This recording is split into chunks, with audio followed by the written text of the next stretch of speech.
Oke. Sudah dapat Bapak Ibu semuanya? Yang sudah katakan amin. Kita baca bersama-sama Amsal 1 ayat yang ke-7, 1, 2, 3. Takut akan Tuhan adalah permulaan pengetahuan, tetapi orang bodoh menghina hikmat dan didikan. Ini ayat yang sering kali kita dengar, kita baca, kita temukan di sekolah-sekolah Kristen. Ya, saya akan bacakan di dalam Roma 16 ayat yang ke-27. Bapak Ibu tidak usah buka, tidak apa-apa, saya bacakan. Bagi dia, bagi Kristus, satu-satunya Allah yang penuh hikmat. Ya, dikatakan di dalam Roma, satu-satunya Allah yang penuh hikmat. Ya, tidak ada yang lain berarti. Ya.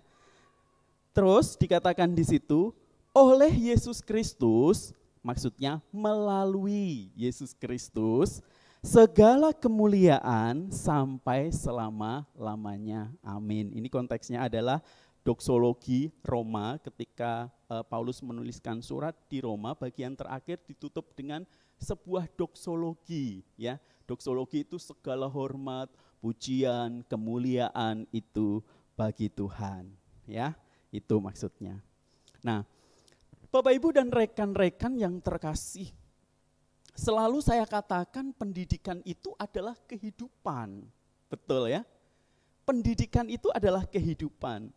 Pendidikan itu bukan sekedar bicara belajar di kelas-kelas. Ya. Bukan sekedar itu pendidikan itu, ya. Pendidikan harus mampu menembus kehidupan itu sendiri secara utuh dan menyeluruh begitu. Makanya pendidikan itu harus bisa menembus dinding kelas-kelas begitu. Nah, pada beberapa waktu yang lalu saya sampaikan kalau berbicara tentang kehidupan itu tidak mudah. Ya, kalau rekan-rekan yang masih muda belia, yang bucin-bucin begitu, terus bertanya kepada yang kakek nenek begitu, yang sudah memiliki cinta sampai tua begitu, maka Anda akan mendapati sebuah jawaban. Untuk membangun cinta itu tidak semudah ketika jatuh cinta. Betul ya, Bu Eni, Pak Apin yang udah sepuh-sepuh. Untuk membangun sebuah cinta itu tidak semudah ketika kita jatuh cinta. Kalau kita jatuh cinta rasanya dunia milik berdua, apa-apa itu manis begitu ya. Bahkan tai itu serasa apa? Tai kucing serasa coklat. Bayangkan coba orang kalau bucin tuh sampai segitunya ya. Tetapi kalau udah masuk ke perjalanan membangun cinta, ternyata kita sudah menghadapi yang namanya realita hidup begitu. Realita cinta yang sejati itu seperti apa? Nah, kita harus berbangga kalau ada pasangan suami istri sampai tua mereka bisa berdua selamanya seperti di dongeng-dongeng begitu ya, hidup bahagia selamanya. Itu tidak seperti itu, tidak semudah itu, membangunnya susah begitu. Nah, saya tidak ngomongin itu sebenarnya, hanya intermezzo saja. Itu bukan poin saya yang mau saya sampaikan begitu.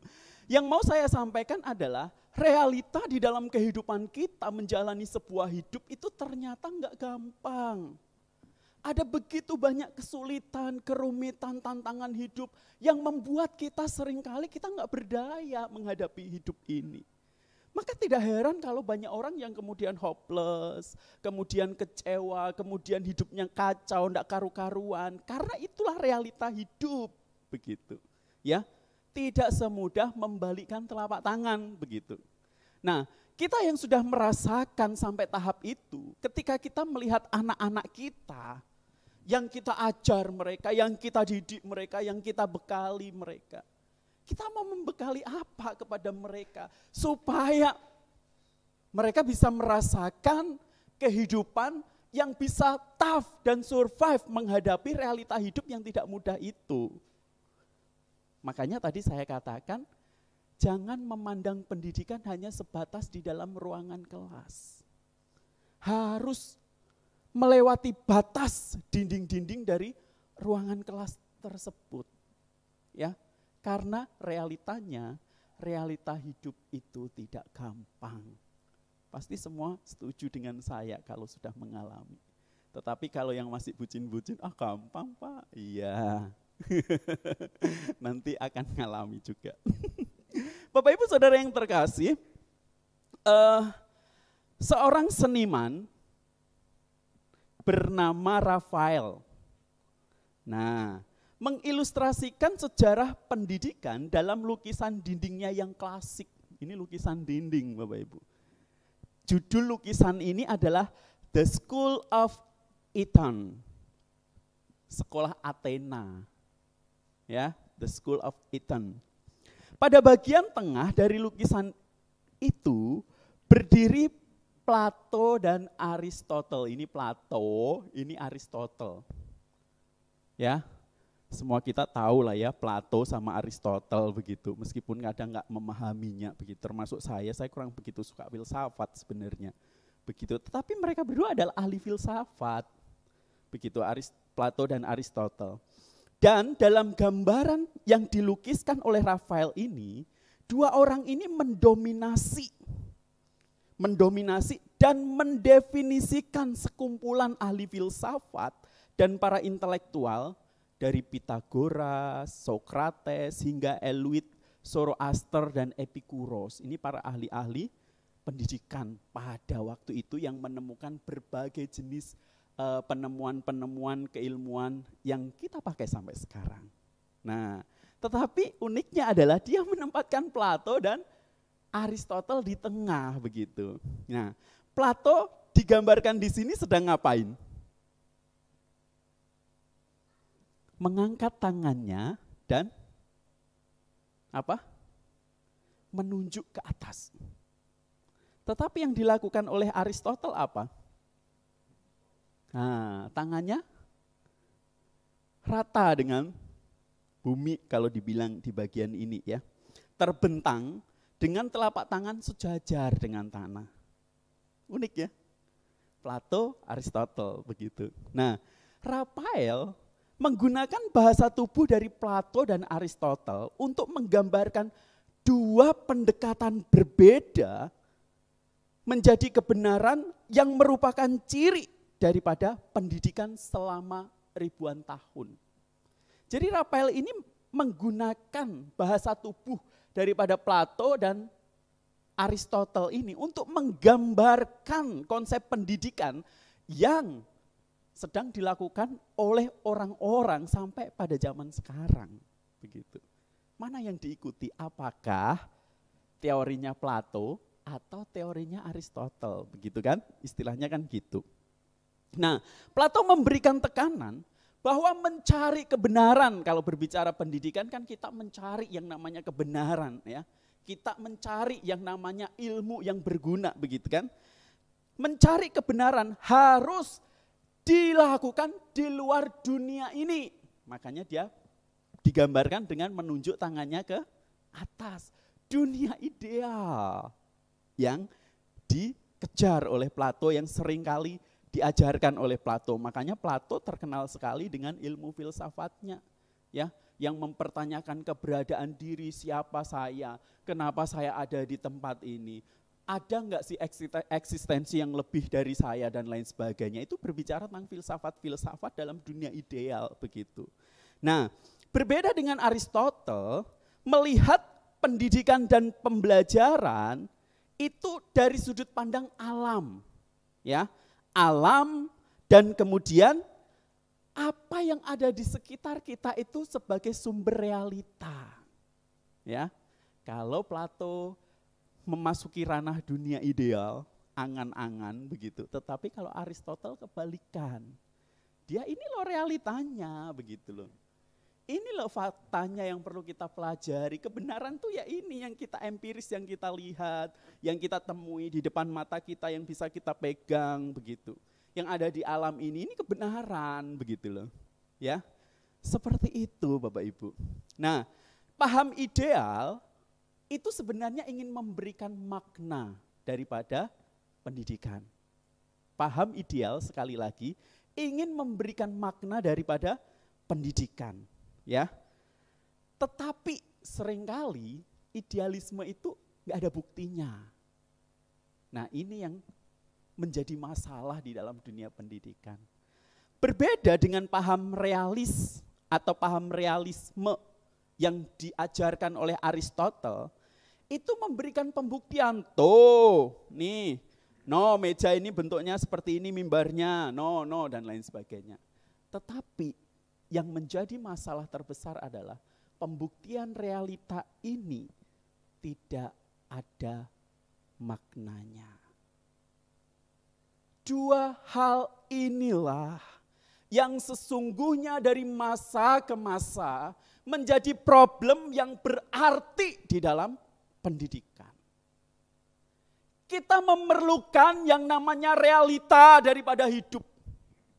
Yang saya katakan tadi berat, enggak enak begitu.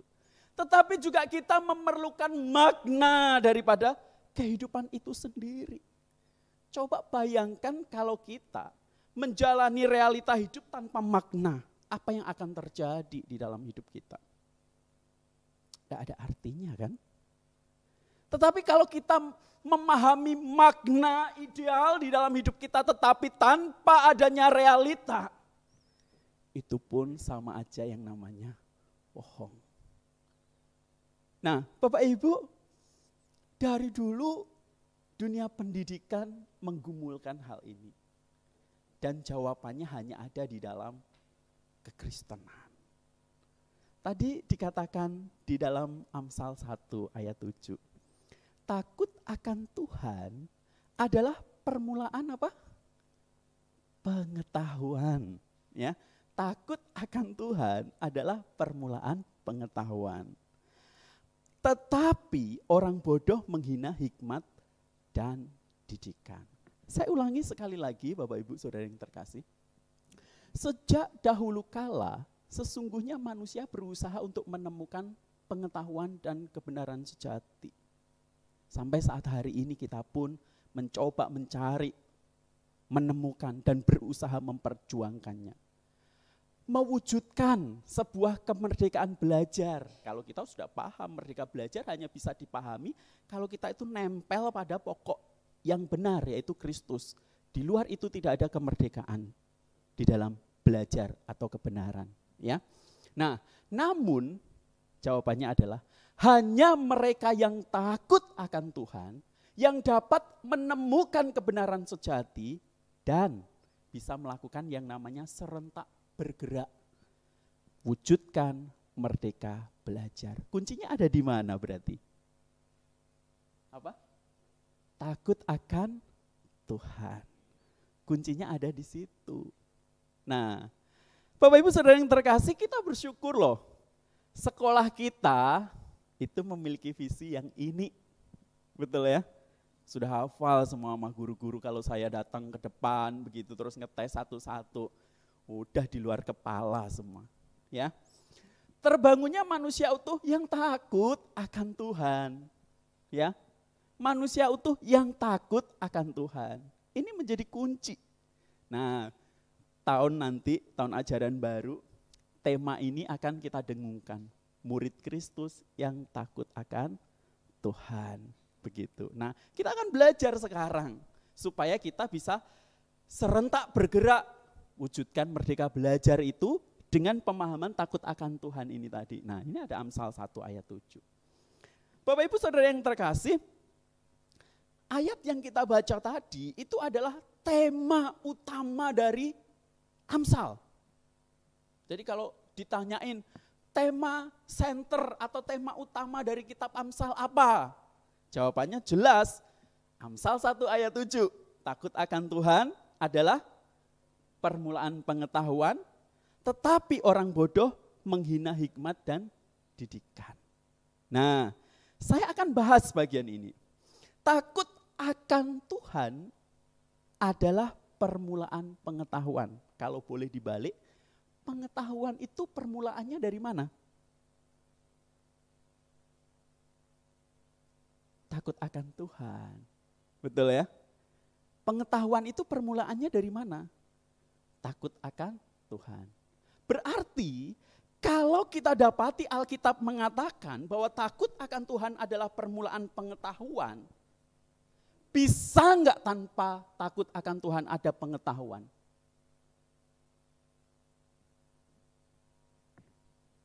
Bisa enggak? Kalau dalam konteks Alkitab tidak bisa. Jawabannya tidak bisa, tegas sekali ya.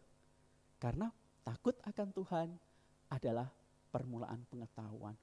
Pak, itu teman-temanku pada enggak percaya Tuhan Yesus tapi pintar-pintar, cerdas-cerdas. Enggak takut Tuhan tapi mereka bisa menciptakan macam-macam begitu. Nah, pengetahuan yang dimaksudkan di sini tidak berbicara tentang IQ, Bapak Ibu Saudara. Ya, tidak berbicara tentang IQ, kecerdasan, tidak. Karena memang banyak orang-orang yang enggak takut akan Tuhan juga pinter kan? Betul ya? Bahkan ada yang lebih pinter dari kita begitu, bisa menciptakan macam-macam lah teknologi yang hebat-hebat itu mereka begitu loh. Ya kan? Orang-orang yang enggak takut akan Tuhan. Lantas apa yang dimaksud pengetahuan di sini? Ya, pengetahuan yang dimaksudkan di sini adalah sebuah pengetahuan yang ada di dalam hati kita. Dan bukan sekedar yang ada di dalam otak kita. Beberapa hari yang lalu saya bersama badan pengurus itu berbicara, mengobrolin tentang sekolah Bapak Ibu. Pak, ini ya sekarang ada sekolah-sekolah yang mereka mengajarkan tentang takut akan Tuhan. Tetapi di dalam pengetahuan umum, kemajuan teknologi, kok mereka tidak sampai begitu loh.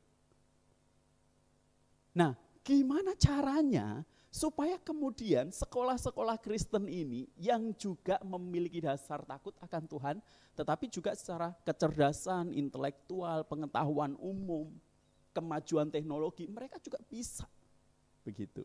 Nah, itu sedang digumulkan di dalam BP ketika membahas mau membuka SMA nanti.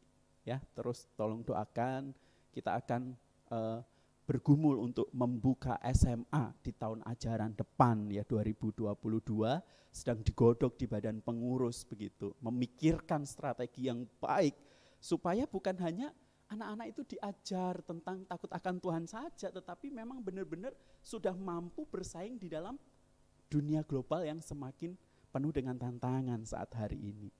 Nah, Bapak Ibu Saudara yang terkasih, pertanyaannya takut akan Tuhan itu apa sih? Sebentar ya, kenapa enggak jalan?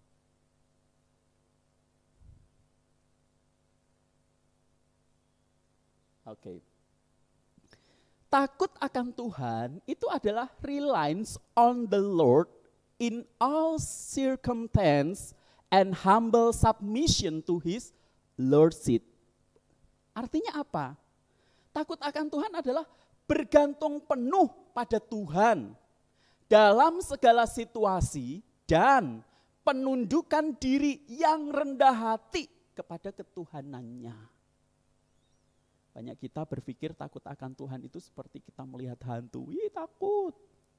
Bukan. Ya.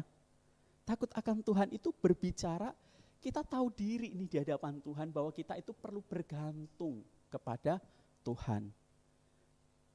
Di khotbah yang lalu kan saya pernah sampaikan bahwa kalau kita tidak menempel pada pokok yang benar, maka kita tidak bisa menemukan kebenaran mewujudkan merdeka belajar itu. Ya.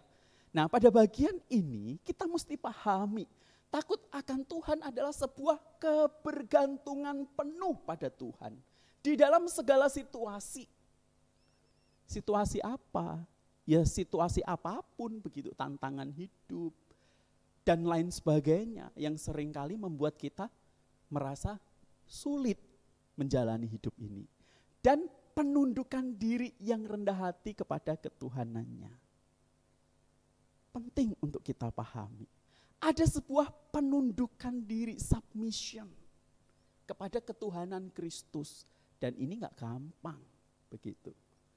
Kalau kita paham bahwa permulaan pengetahuan itu awalnya dari takut akan Tuhan, maka seharusnya kita harus menghidupi ini, penundukan diri, bergantung penuh dengan rendah hati kepada ketuhanan Tuhan.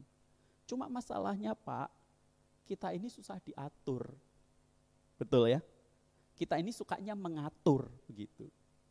Makanya ada lagu sekolah minggu yang mengatakan, susahnya ku diatur, lebih mudah ku mengatur, pilih yang mana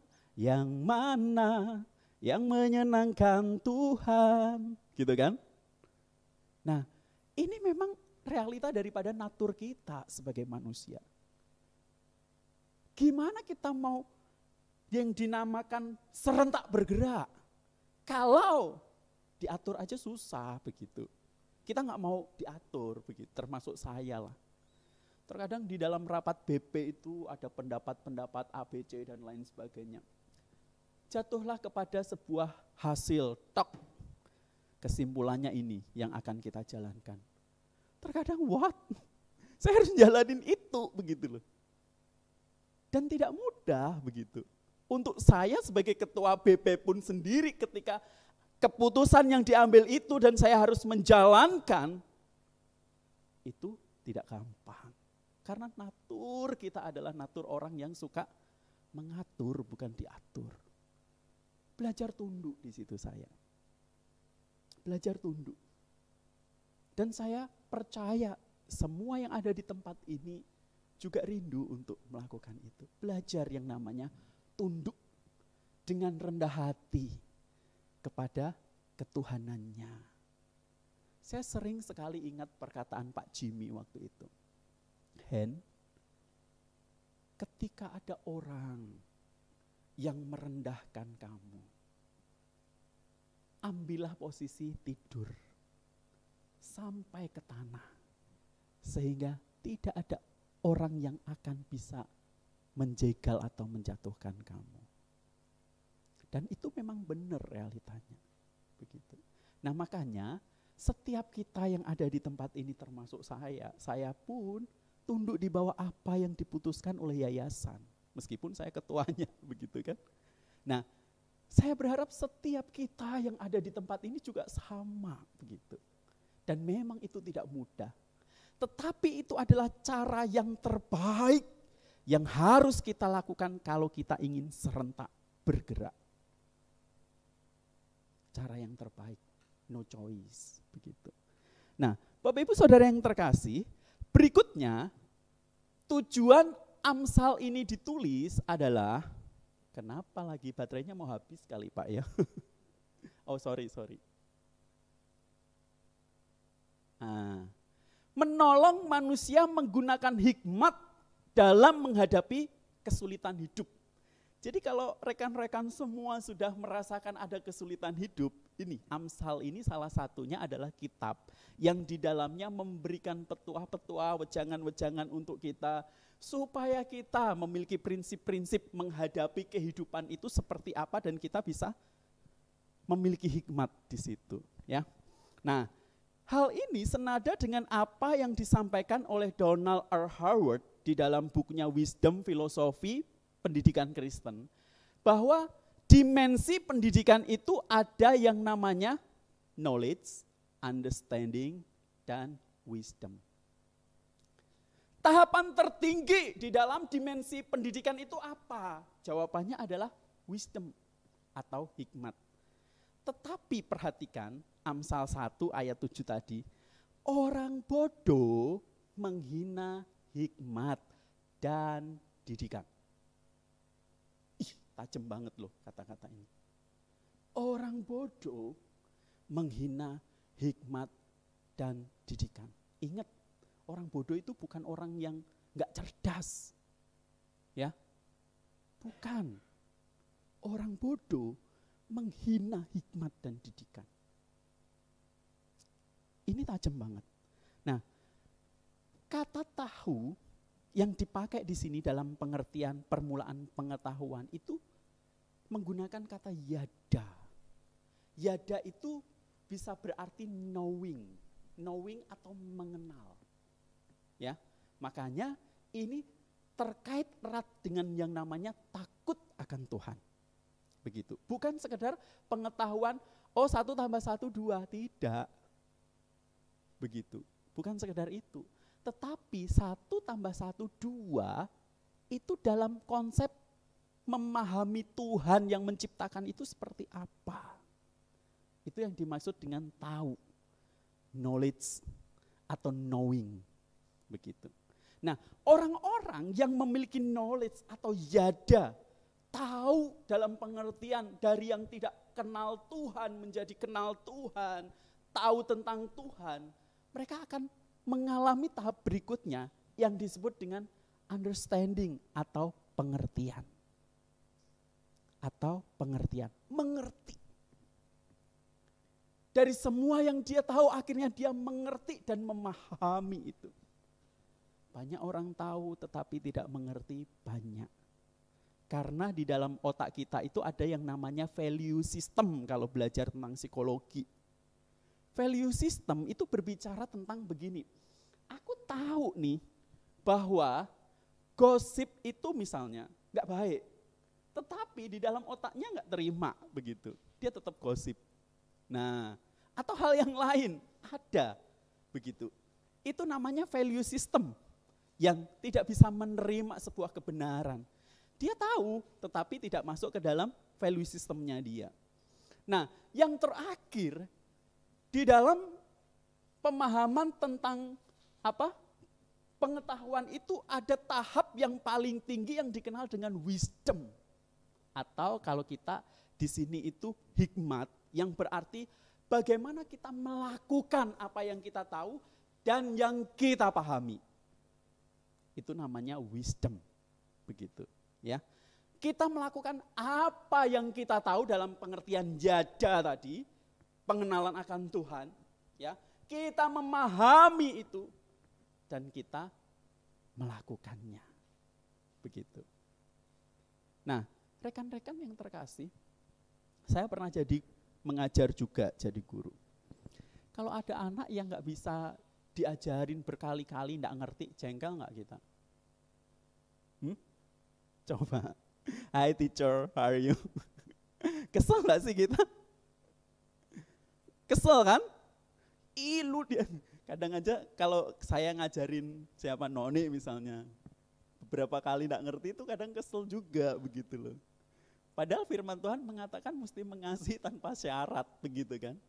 Harus terus begitu. Tetapi realitanya begitu kan? Nah, kalau kita memiliki wisdom, kita bukan hanya tahu, bukan hanya mengerti, tetapi di dalam kondisi yang paling menjengkelkan sekalipun, kita bisa tetap mengasihi dengan sepenuh hati. Betul ya? Nah, Bapak Ibu, sebenarnya ini adalah bagian kecil dari apa yang diajarkan di dalam Amsal yang menolong manusia menggunakan hikmat dalam menghadapi kesulitan hidup. Realita hidup itu tidak seideal yang kita bayangkan. Ada lagu yang mengatakan, terkadang apa yang ku bayangkan tak seperti kenyataan. Betul ya? Iya, itu memang realita. Begitu. Kita membutuhkan yang namanya hikmat. Hikmat ini adalah pengetahuan yang paling puncak.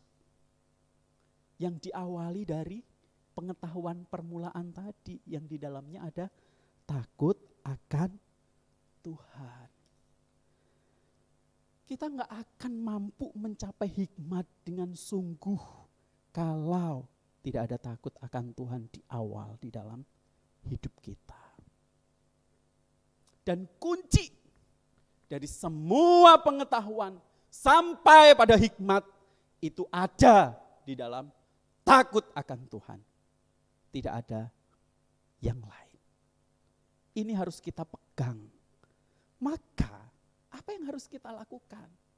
Semua kita yang ada di tempat ini termasuk saya. Tuhan menginginkan kita untuk takut akan Tuhan. Karena tanpa itu mustahil kita mau wujudkan merdeka belajar. Serentak bergerak untuk melakukan itu semua. Bapak Ibu Saudara yang terkasih, Mazmur mengatakan seperti ini. Taurat Tuhan itu sempurna, menyegarkan jiwa. Peraturan Tuhan itu teguh, memberikan hikmat kepada orang yang tidak berpengalaman. Jadi hikmat, pengetahuan tertinggi itu munculnya dari mana? Sini, Taurat Tuhan, ya, yang menyegarkan jiwa, peraturan Tuhan. Tetapi realita dalam hidup kita itu yang tadi nih punya natur enggak mau diatur tadi. Kalau udah ngomongin aturan, begitu kan, ngomongin Taurat itu rasanya menyiksa sekali. Ya apa ya? Kalau udah ada aturan, udah ada Taurat itu rasanya menyiksa. Tetapi jelas di sini itu sempurna, menyegarkan jiwa, memberikan hikmat kepada orang yang tidak berpengalaman. Ya. Titah Tuhan itu tepat, menyukakan hati. Perintah Tuhan itu murni, membuat mata bercahaya. Saya ingin kita terbuka mata kita, terbelalak bahwa aturan-aturan di dalam firman Tuhan itu baik sekali untuk kita. Ya. Yang kita anggap sebagai pembelenggu, ternyata justru itu yang memerdekakan kita. Takut akan Tuhan itu suci, tetap ada untuk selamanya. Hukum-hukum Tuhan itu benar, adil semuanya. Dan ini yang paling luar biasa. Lebih indah daripada emas, bahkan daripada banyak emas tua, dan lebih manis daripada madu, bahkan daripada madu tetesan dari sarang lebah. Wow, keren sekali kan? Nah, ini yang seringkali kita tidak sukai. Ternyata itu sesungguhnya yang memerdekakan kita. Ketika Tuhan Yesus datang, dia tidak menadakan hukum Taurat. Ya, satu iota pun tidak. Tetapi dia menggenapkan hukum itu. Kalau hukum Taurat dikatakan sebagai standar minimal yang seringkali kita bahas di dalam gereja kita ya Pak Apin ya. Yang disebut sebagai school master yang membimbing kita. Ketika kita sudah dimerdekakan di dalam Kristus, seharusnya school master itu sudah tidak membimbing lagi karena kita berada di bawah hukum kasih karunia. Dan justru ketika kita berada di dalam hukum kasih karunia itu, kita akan menunjukkan sikap takut akan Tuhan, taat kepada perintahnya dengan sedemikian rupa. Itu yang penting sekali. Maka dari itu, Roma yang kita baca, yang saya baca tadi, bagi dia, bagi Tuhan, satu-satunya Allah yang penuh hikmat, tidak ada yang lain ya. Bukan kita sebagai guru yang penuh hikmat, no. Ya, satu-satunya Allah yang penuh hikmat adalah Dia. Tuhan Yesus Kristus, dan dikatakan di sini oleh Yesus Kristus atau melalui Yesus Kristus. Tidak ada jalan yang lain. Tidak ada jalan yang lain. Ini yang perlu kita pegang di dalam kehidupan kita. Rekan-rekan pernah lihat, boleh diklikkan?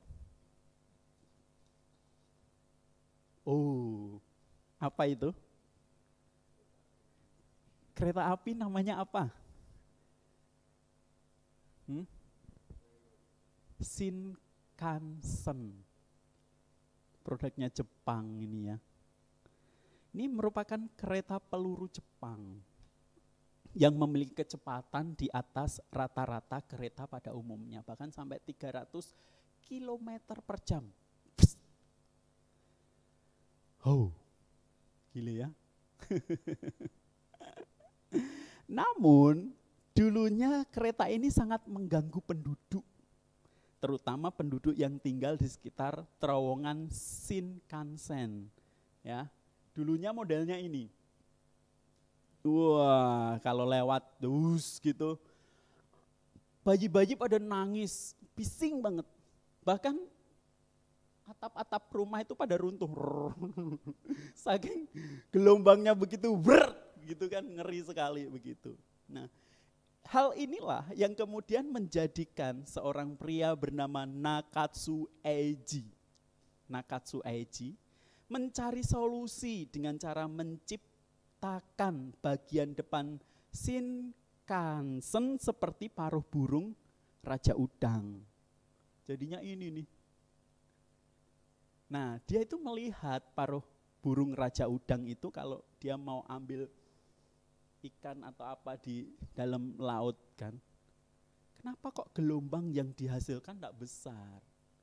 Ternyata paruhnya yang kecil itu menjadikan dia bisa dengan cepat begitu dan tanpa efek gelombang yang besar bisa menangkap mangsanya. Nah, inilah yang kemudian menjadi inspirasi buat dia untuk membuat mulut moncong daripada kereta ini menjadi kereta yang seperti itu. Ya, menjadi kereta yang seperti ini. Dan alhasil dari inspirasi itu, kereta ini memiliki kecepatan lebih cepat lagi dan efisien sekali. Nah, rekan-rekan, apa yang mau saya katakan dari bagian ini? Kondisi teknologi yang begitu canggih dan tercanggih sekalipun, pasti di dalamnya ada masalah. Ya, ada masalah, ada kesulitan, ada tantangan, dan perlu yang namanya inovasi terus, begitu. Ya, seperti itulah kehidupan kita ketika kita dipercaya mengelola pendidikan yang daripada Tuhan. Seperti halnya menjalani hidup itu tidak mudah, menjalani miniatur daripada kehidupan yang disebut sebagai sekolah itu juga tidak mudah. Karena kita dipercaya untuk membekali mereka, anak-anak ini, untuk mereka menghadapi realita hidup yang sesungguhnya, begitu loh.